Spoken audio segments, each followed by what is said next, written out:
एक असा क्षण जेव्हा सृष्टी थरथरते. महादेव शांत आहेत, पण ही शांतता साधी नाही. पण जेव्हा त्यांच्या ध्यानात व्यत्यय येतो,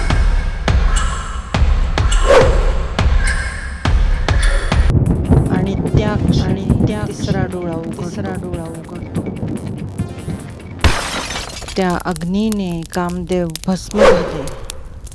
हा राग विनाश नाही, हा आहे सत्य आणि माया ओळखण्याचा डोळा. आपल्या जीवनातही हा तिसरा डोळा म्हणजे ज्ञान आहे. पण महादेवांचा हा डोळा एक गुपित अजून लपवतो. मित्रांनो, ही माहिती तुम्हाला कशी वाटली हे आम्हाला कमेंट करून नक्की सांगा. व्हिडिओला लाईक, शेअर आणि सबस्क्राईब करायला विसरू नका. धन्यवाद.